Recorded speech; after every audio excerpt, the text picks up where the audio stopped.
Shout out kay Kuya Mike TV, kay Anthony Alon Family, Katsakino Dukusin, Romeo Conchada at iba pa nating taga-subaybay. Pati na kay Jason Mendoza. At ang balita natin ngayon, mukhang itong Magnolia Chicken Templado sa interesadong kunin itong si Javi Gomez de Leaño mula dito sa Magnolia, dito sa Terra Firma Jeep. Sa ngayon kasi alam na natin na itong si Arvin Tolentino ay sa Hinebra na mapupunta yan. Kaya ngayon mukhang ang gusto ng gawin ng Magnolia ay makakuha pa rin ng isang outside scorer pero ito na si De Leaño. Kung hindi po pwede sa kanila si Arvin, si Javi na lang ang kukunin nila. Sa ngayon nakita natin na isang naging revelasyon talaga ito si Javi Gomez de Leaño para dito sa Terra Firma Jeep. Nakita rin natin na, tandaan natin, ito ay dating kinuha ng Barangay Hinebra pero itinrade nila para dito kay Jeremiah Gray. Ito si Javi Gomez de Leaño naman ay nagpakitang gilas at marami nagsasabi na nagkamali Hinebra sa trade na to.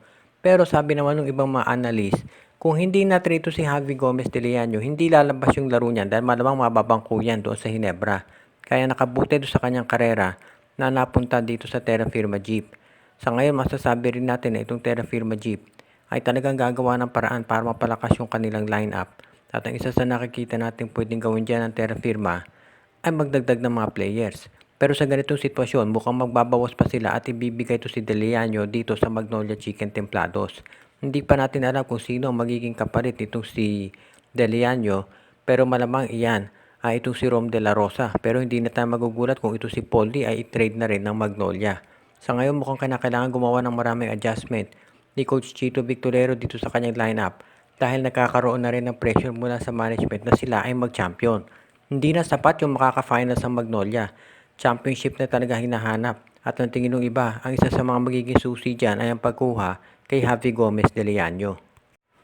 Sa ngayon nakikita natin dito sa NLEX Road Warriors na malaking bagay talaga yung kakulangan nila ng big man na nakaka-score. Yung bang katulad ni Calvin Oftana. At sa tingin ko ang isang solusyon dyan ay kunin itong si Christian David mula dito sa Blackwater Bossing.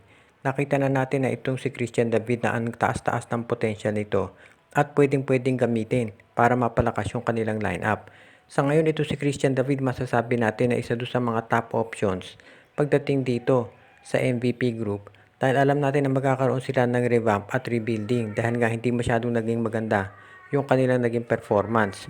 At ngayon masasabi rin natin na itong MVP group ay isa doon sa mga teams na kinakailangan talaga magpalakas para matapatan itong ginagawa ng SMC. Si Christian David ay isa doon sa mga players na talaga makapag-contribute pagdating dito sa NLEX Road Warriors. Kaya sa tingin ko makakabuti kung siya ay mapunta ron. Ang tanong naman ay kung sino magiging kapalit. Well, marami naman pwedeng ipalit. Itong NLEX for example, itong si Anthony Semerad magagamit yan. Ni Coach Jeffrey Carriazo. At sa tingin ko, yung iba pang mga players ng NLEX ay pwede pa rin katulad ni Sean Anthony. Ngayon, ang tanong ay kung kailan itong mangyayari. Sa tingin ko kung magkakaroon ng trade ng NLEX at Blackwater, dapat ay bago magsimula yung bagong season para mas mabilis na makapag-adjust ito si Christian David. Sa tingin ko itong NLEX Road Warriors, malaki ang magagawa niyang improvement dito sa kanilang performance at para hindi na sila masyadong mag-rely dito kay Robert Bolick dahil alam natin kapag sa isang player ka lang nagre-rely ay talagang medyo mahihirapan ka mag-advance. Nakita natin yung nangyari dito sa serye nila kontra Meralco. Naka 48 points nga si Bolick pero natalo pa rin sila. At yan ang sabihin na nating ebidensya na hindi po pwedeng isang player lamang. Kahit parang import si Bolick, kinakailangan siyempre may ibang players na magko-contribute para ang team mo ay lumakas at manalo.